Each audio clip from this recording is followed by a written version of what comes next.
All right, welcome back. I'm doing the brake job on the 1933 Dodge. Show you the car so that way you can see. Pretty little ride.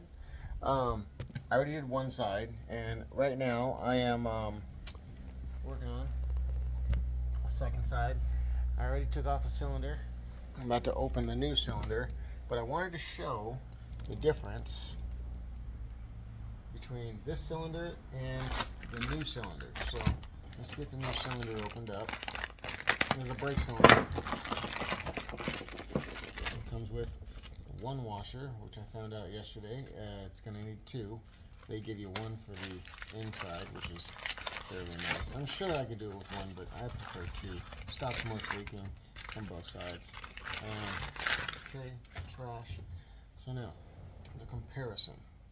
There you go. What's the difference? Well, one's cleaner, one's dirtier, but the real difference I want to show right here is that let's take a look at the springs.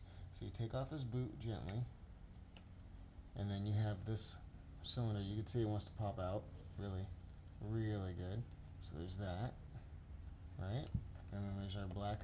Now this is somewhat of this is a rubber grommet around, and it seals up the oil that goes into here, which is nice, right? And then from there, let's look at the spring. Bam. Now that spring is what keeps both sides open. All right, let's put this back together gently. And you want to make sure when you put it back together, the slot, hey, goes there. You can turn it as needed, but put that in. Slot goes up and down as to grab the brake shoes. And put that back on. And you can see it's back together again. Remember, we got to take off this guy so we can put the bolt in. But let's look at the old one. That's the newer. Well, they say it's new old stock, but that just means they're newer and they're remanufactured, I'm sure. You take this one, now look at that oil.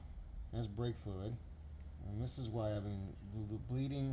My brakes have been bleeding. Say that 4 times fast. Okay, and also you can see the corrosion. That's rust. This thing should be shooting out of there, but there's no movement. So there we go. Let's get that out. And once we do, it shouldn't be this hard. It just means it's corroded, old. This is actually the original one. I rebuilt it back when I got the car in 2017, 2018.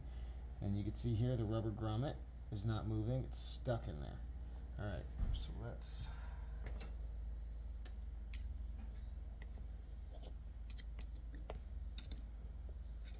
this is why you want to do brake job. These old cars, they need to have their good brakes. Everyone says, oh, their brakes are great.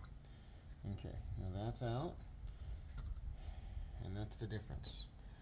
That, still a good spring. It's not bad, but it's not what that one is. That one's pushing like crazy. This one, 100%, is nowhere near. Let's just check the other side for funsies. Take that off. Look at that. It's just stuck. It doesn't even, it'll smooth left and right, but let's see if we can push it out. There we go. Yeah, so one side was worse than the other.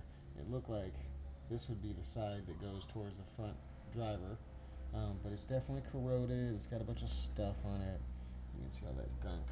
So this is the reason why I am changing my my brake cylinders. They're called brake cylinders, calipers, rotors, all that stuff. But yeah, these things definitely need to be placed. That's what I'm doing. You can go back and see the video I just did prior, showing you how I took one off, put the new one on. You also got a fun view of me laying on the ground with my foot pulling the spring to get it to pull together, because this cylinder is so tight that it'll push the shoes out, and it makes it super hard to put the springs into where the shoes are. But I got it. That's what I do. All right, so just a little breakdown of old stuff in old cars versus some of the new stuff with the new cars. And there we go. Keep on moving on. Ask questions if you need them, but otherwise keep on wrenching.